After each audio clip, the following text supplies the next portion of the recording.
Morning बच्चों। आज हम लोग हिंदी का पाठ 3 वचन का पालन कहानी पढ़ेंगे। वचन का पालन एक विवेचनात्मक सोच पर आधारित कहानी है। विवेचनात्मक शब्द विवेचना से बना है।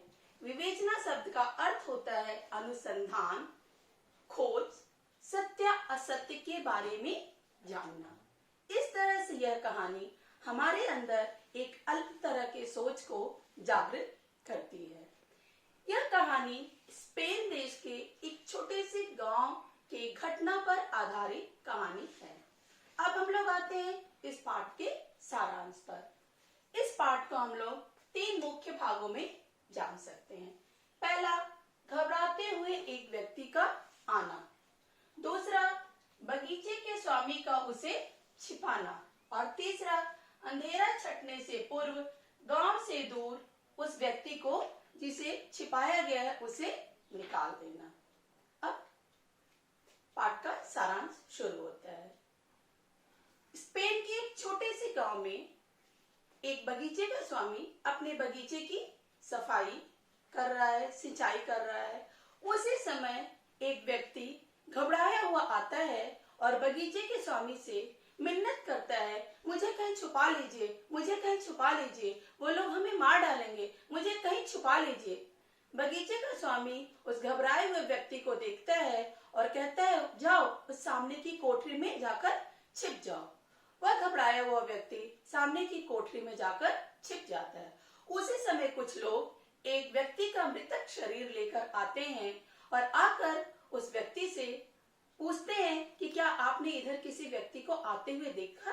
बगीचे का स्वामी उस मृतक शरीर को देखता है और रोने लगता है, हाय मेरा बेटा, हाय मेरा बेटा, इसके साथ क्या हुआ, इसके साथ क्या हुआ। जो लोग उस व्यक्ति को लेकर आए हुए होते हैं वे बताते हैं कि एक व्यक्ति इसके सीने पर बैठकर इसे मार रहा था।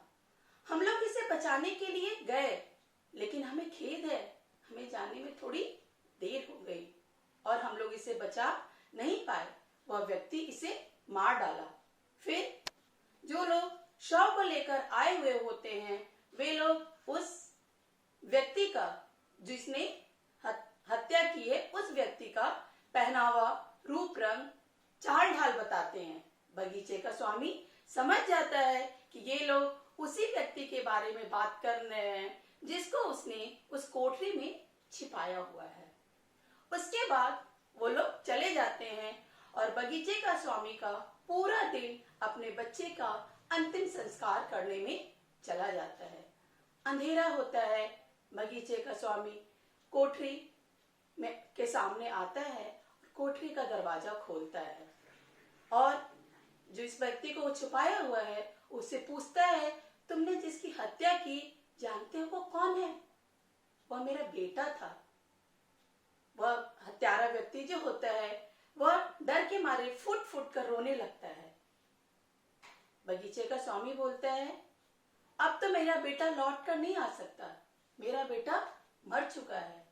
अब तुम ऐसा करो, मेरे खच्चरों में से एक खच्चर को लो और जितनी जल्दी हो सके अंधेरा खत्म होने के पूर्व इस गांव को छोड़कर कहीं दूर निकल जाओ, नहीं तो गांव वाले तुम्हें पाने पर छोड़ेंगे नहीं।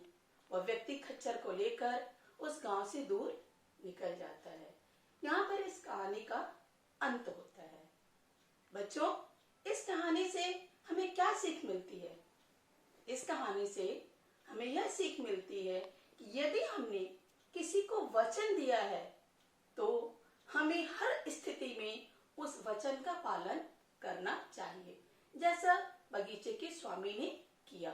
वह ये जान चुका था कि जिसे उसने शरण दिया है वही उसके बेटे का हत्यारा है, लेकिन उसने उसे किसी भी प्रकार का क्षति नहीं पहुंचाया है क्योंकि वह उसकी रक्षा का वचन दे चुका था। दूसरी बात, हमारे भारतीय संस्कृति की एक विशेषता है कि हम शरणागत की रक्षा अपनी प्राण देकर के भी करते हैं, जैसा कि इस बगीचे के स्वामी ने भी किया कि जो उसके बेटे का प्राण लिया हुआ था उसको उसने शरण दिया और अंततः उसे बचाया गया। ये कहानी यहीं पर समाप्त होती है। आपका दिन